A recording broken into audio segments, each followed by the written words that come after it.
Selamat siang semuanya, perkenalkan kami dari kelompok E, kelas Ekonomi Teknik D akan mempresentasikan mengenai apa yang sebenarnya salah dengan Lehman Brothers Holding Inc.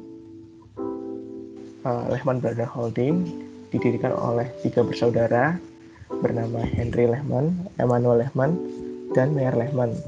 Perusahaan ini berdiri pada tahun 1850 di Montgomery, Alabama, Amerika Serikat, dan kantor pusat di New York.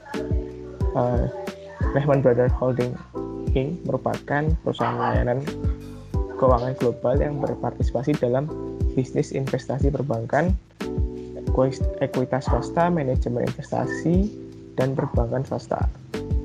Next.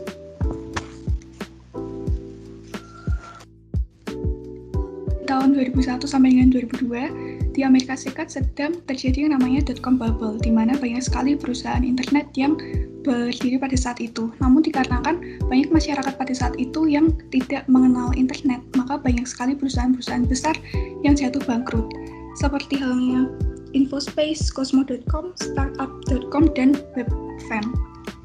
Dikarenakan banyaknya perusahaan-perusahaan besar yang jatuh, maka The Fed atau yang dikenal dengan The Federal Reserve atau Bank Sentral Amerika menurunkan suku bunganya sampai dengan 1%. Pada saat yang sama, pemerintah Amerika Serikat membuat sebuah program yang namanya Program Penyediaan Rumah bagi Masyarakatnya. Nah, oleh karena itu, banyak sekali masyarakat yang mengajukan kredit rumah ke bank. Nah, mengapa banyak sekali masyarakat yang mengajukan kredit rumah ke bank? Dikarenakan suku bunganya yang turun, otomatis cicilan rumah akan menjadi lebih murah. Nah, di sini Lehman Company melihat suatu peluang di dalam pasar mereka. Sesuai dengan hukum permintaan, semakin banyaknya demand akan suatu barang, maka harga barang tersebut juga akan semakin tinggi. Nah, dari sini, tentu saja Lehman yang memiliki 70% investasi pada bidang properti, mereka memperoleh banyak sekali keuntungan. Nah, namun tidak cukup hanya di situ, mereka ingin melipat gandakan keuntungan mereka. Lalu mereka membuat yang namanya kebijakan KPR untuk masyarakat subprime mortgage. Nah, di sini subprime mortgage memiliki risiko yang lebih tinggi. Mengapa? Karena mereka merupakan masyarakat yang berpendapatan rendah dan tidak tetap. Berbeda dengan prime mortgage yang memiliki keuangan yang relatif stabil. Kemudian Lehman Brothers ini sendiri pada mulanya mereka hanya bermodal dengan uang sebesar 22.500 miliar dolar dan pada akhirnya mereka berhasil mencakup hingga 680 miliar dolar. Next. Karena hal tersebut maka Fed atau Federal Reserve System Fed ini sendiri dia meningkatkan interest rate-nya menjadi sebesar 5%.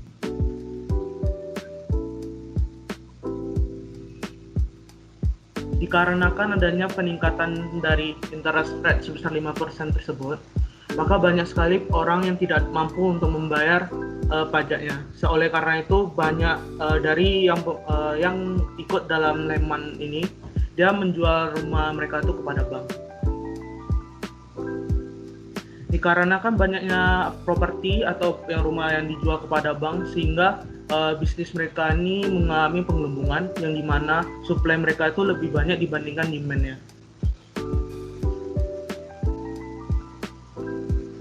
Sehingga pada tanggal 10 September 2008 mereka pun berhasil kehilangan uang sebesar 3,9 miliar dan hampir menjual ownership atau kepemilikan terhadap bisnis manajemen investasi mereka. Kemudian di tanggal 15 September 2008 Lehman Brothers pun mengakui bahwa mereka telah bangkrut dengan utang bank sebesar 613 miliar dolar dan obligasi sebesar 55 miliar dolar. Nah, ini adalah bentuk market kapitalis dari Lehman Brothers Holding.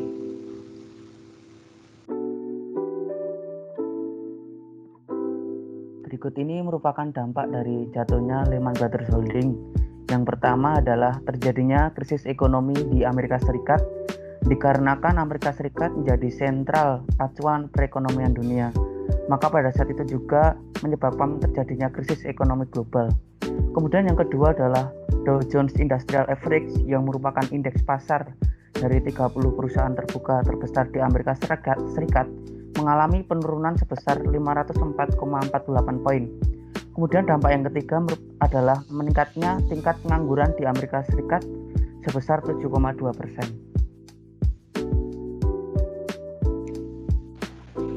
Kemudian untuk kesimpulan, pengambilan keputusan yang salah pada Lehman Brothers didasari oleh beberapa hal sebagai berikut. Yang pertama, risiko. Bank telah mengambil terlalu banyak risiko tanpa kemampuan yang sesuai untuk dapat mengumpulkan uang tunai yang cepat. Dan pada tahun 2008, bank memiliki aset terbesar yaitu sebesar 680 miliar US dollar. Secara teknis, lebih dari cukup untuk menutupi utangnya yang sebesar 613 miliar US dollar. Namun, asetnya sulit dijual. Akibatnya, Lehman Brothers tidak bisa menjualnya. Masalah arus kas itulah yang menyebabkan kebangkrutannya. Kemudian yang kedua, budaya. Manajemen menghargai pengambilan risiko yang berlebihan. Chief Risk Officer Lehman mengatakan bahwa manajemen atas mengabaikan banyak strategi manajemen risikonya. Manajer atas ingin tetap di depan pesaing yang juga menggunakan strategi berisiko tinggi. Dan mereka juga berpikir bahwa perusahaan tidak akan gagal. Next. Kemudian yang ketiga, terlalu percaya diri. Pada bulan Maret 2006, Lehman membeli banyak properti real estate komersial dan pinjaman berisiko.